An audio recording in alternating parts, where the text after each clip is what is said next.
ഇന്ന് പാർത്തിയും വൃത്തിയും കൂടി ഗോ കാട്ടിങ്ങിന് പോവാണ്. ഗോ കാട്ട്.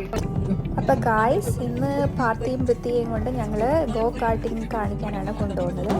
അത് ലേമാൻസ് എന്ന് പറയുന്ന ലേമാൻസ് എൻ്റർടൈൻമെൻറ്റ് എന്ന് പറയുന്ന ഒരു സ്ഥലത്താണ്. അത് ഞങ്ങളുടെ വീട്ടിൽ നിന്ന് ഒരു അരമണിക്കൂർ ദൂരമേ ഉള്ളൂ. അപ്പോൾ പിള്ളേർക്കെല്ലാം സ്കൂൾ ഹോളിഡേ ആയതുകൊണ്ട് ഇതൊരു നല്ലൊരു ഡേ ഔട്ട് പ്ലേസും കൂടിയാണ്. പാർത്തിയും വൃത്തിയും കൂടാതെ ഒരു ഫ്രണ്ടിനെയും കൂടി ഞങ്ങൾ ഇൻവൈറ്റ് ചെയ്തിട്ടുണ്ടായിരുന്നു. അപ്പം ആദ്യമായിട്ട് അവർ നമ്മളോട് ഒരു പ്രൊഫൈൽ ക്രിയേറ്റ് ചെയ്യാൻ പറഞ്ഞു. അതാണ് ഇവിടെ പിള്ളേർ ചെയ്തുകൊണ്ടിരിക്കുന്നത്. അവരുടെ പേരും ഡേറ്റ് ഓഫ് ബർത്തും എല്ലാം കൂടി എൻ്റർ ചെയ്തിട്ട് അവർക്കൊരു പ്രൊഫൈൽ ഉണ്ടാക്കുക. അതിനുശേഷം നമ്മൾ പിന്നീട് തിരിച്ച് അവരുടെ റിസപ്ഷനിൽ പോയിട്ട് നമ്മുടെ റെസിപ്റ്റിൻ്റെ നമ്പറെല്ലാം പറഞ്ഞു കഴിയുമ്പം അവർ നമ്മളോട് ഇന്ന സ്ഥലത്തേക്ക് ചെല്ലാൻ പറയും. ഇപ്പോൾ ഞങ്ങൾ റേസ് ട്രാക്കിലേക്ക് പോവുകയാണ്. താഴത്തോട്ട് ഇറങ്ങി പോകുമ്പോൾ അതിൻ്റെ സൈഡിൽ ഗോൾഫ് കോഴ്സും കാണാവുന്നതാണ്. ഇപ്പോൾ ഇവിടെ ഈ ഓഫേഴ്സ് എല്ലാം എഴുതി വെച്ചിട്ടുണ്ട്. സ്കൂൾ ഹോളിഡേ ആയതുകൊണ്ട് മൺഡേ ടു ഫ്രൈഡേ ഉള്ള ദിവസങ്ങളിലാണെങ്കിലും ഇത്തിരി വിലക്കുറവുണ്ട്. അപ്പോൾ ഞങ്ങൾ ഒരു വീക്ക് ഡേ തന്നെയാണ് ചൂസ് ചെയ്തത്. ഇപ്പോൾ ഞങ്ങളുടെ സമയം 11:20 ഞങ്ങൾക്ക് കിട്ടിയത്. അപ്പോൾ അവിടെ അവർ 2 തരം ട്രാക്ക് ഉണ്ട്. പെൻറൈറ്റും ഉണ്ട്, റൂക്കിയും ഉണ്ട്. റൂക്കി എന്ന് വെച്ചാൽ 6 to 12, പെൻറൈറ്റ് എന്ന് വെച്ചാൽ 12 above 18 വരെയുള്ള പിള്ളേർക്കാണ്.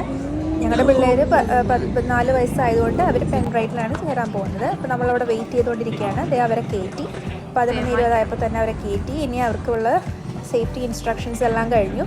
അത് കഴിഞ്ഞിട്ട് തലയിൽ കള്ളന്മാരെ പോലെ അണിയിച്ചൊരുക്കിയിട്ടുണ്ട്.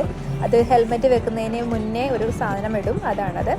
അതിനുശേഷം ഹെൽമെറ്റെല്ലാം വെച്ചിട്ട് അവരെ നമ്മുടെ കാട്ടിലോട്ട് കൊണ്ടുപോവുകയാണ്. ഇഷ്ടമുള്ള കാട്ട് ചൂസ് ചെയ്യാം. അവർ ഭയങ്കര സേഫ്റ്റി ചെക്കപ്പൊക്കെ ആയിരുന്നു കേട്ടോ. അപ്പോൾ അവർ നല്ലോണം മേക്ക് ഷുവർ ചെയ്തു എല്ലാം സേഫ് ആണോ എന്ന് ഓരോരുത്തരുടെയും അടുത്ത് കൊണ്ടുപോയിട്ട് സേഫ് ആണോ എന്ന് ചെക്ക് ചെയ്യുന്നുണ്ട്. അതിനുശേഷം റേസ് സ്റ്റാർട്ട് ചെയ്തു. ഒരു 15 minutes റേസാണ്. 15 minutes എന്ന് പറഞ്ഞാൽ നമുക്കത് 15 minutes തോന്നുള്ളൂ, പക്ഷെ അത് ഒരുപാടുള്ള പോലെ നമുക്ക് തോന്നും. ആ ഒരു 3-4 laps നമുക്ക് ചെയ്യാവുന്നതാണ്. അപ്പം എല്ലാവരും ഇങ്ങനെ ചെയ്തുകൊണ്ടിരിക്കുകയാണ്. അത് കഴിഞ്ഞ് അവസാനമാകുമ്പം അവർ ഒരു ലാസ്റ്റ് ലാപ്പാണെന്ന് പറയും. അപ്പോൾ അവരെല്ലാവരും കൂടി ഈ വഴിയിലേക്ക് ഇങ്ങനെ വന്ന് ലൈനായിട്ട് നിന്ന് തിരിച്ച് ആ ട്രാക്ക് കാട്ട് നിന്നിരുന്ന സ്ഥലത്തേക്ക് തന്നെ തിരിച്ച് പോകുന്നതാണ്. അപ്പോൾ എൻ്റെ മകനാണ് അവിടെ ഇരിക്കുന്നത്. എല്ലാവരും കഴിഞ്ഞ് വരികയാണ്. വരുമ്പോൾ എല്ലാവരെയും കണ്ടോ, ഏതോ പ്രൊഫഷണൽ കാട്ടിങ് ചെയ്ത് വരുന്ന പോലെയുണ്ട്. ഞാനപ്പോൾ അവരോട് ചോദിച്ചു എങ്ങനെ ഉണ്ടായിരുന്നു എന്ന്. അവർക്കെല്ലാം ഇഷ്ടപ്പെട്ടു. നല്ലൊരു ഡേ ഔട്ട് പ്ലേസ് ആണ്. അതിനുശേഷം ഞങ്ങൾ പോയത് പാർത്തിക്കും വൃത്തിക്കും അവിടെ ആർക്കേഡിൽ പോകണമെന്ന് പറഞ്ഞായിരുന്നു. അതിൻ്റെ താഴെ ഒരു ആർക്കേഡ് ഉണ്ട്. അപ്പോൾ ഞങ്ങൾ അങ്ങോട്ട് പോയി അവിടെ കുറച്ച് ഗെയിംസും കാര്യങ്ങളൊക്കെ ചെയ്തു. പിള്ളേർ നന്നായിട്ട് എൻജോയ് ചെയ്തു കേട്ടോ. അവിടെ നമുക്ക് കാർഡ് യൂസ് ചെയ്യാവുന്നതാണ്. നമുക്ക് $10 കാർഡ് ടോപ്പപ്പ് ചെയ്തിട്ട് നമുക്ക് ഓരോ ഗെയിമിലും ഉപയോഗിക്കാവുന്നതാണ്. ഇപ്പോൾ ഇവർ പല ഗെയിംസാണ് അവർ കളിച്ചത്. ബാസ്കറ്റ് ബോൾ കളിച്ചു, പിന്നെ ഒരു പഞ്ചിങ് മെഷീൻ പോലത്തെ ഒരു സാധനം. അതിൽ നമുക്ക് നമ്മുടെ പഞ്ചിൻ്റെ വെയിറ്റ് അറിയാവുന്നത്, ഇടിച്ചാൽ എത്രമാത്രം ഫോഴ്സ് വരും എന്ന് അറിയുന്ന ഒരു തരം ഗെയിമാണത്. അതിൽ അവർ 964 ആയിരുന്നു അവരുടെ ടാർഗറ്റ്. അവർ 949 വരെ വന്നായിരുന്നു.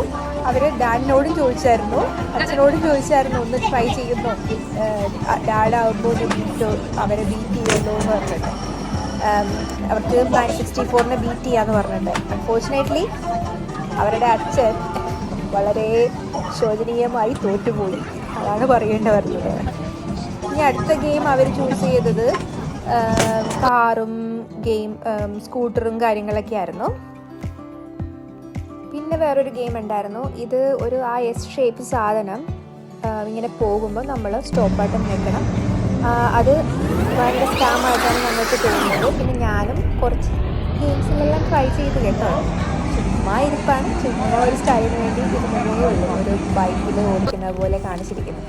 അതെല്ലാം കഴിഞ്ഞ് ഞങ്ങൾ തിരിച്ച് വീട്ടിലേക്ക് പോരുന്ന ഇതാണ് കാണുന്നത്. ഒരു നല്ലൊരു ദിവസമായിരുന്നു കേട്ടോ. നല്ലവണ്ണം എൻജോയ് ചെയ്തു. പിള്ളേർക്കെല്ലാം ഇഷ്ടപ്പെട്ടു. അവർക്ക് പിന്നെയും പോകണം എന്നാണ് പറഞ്ഞുകൊണ്ടിരുന്നത്.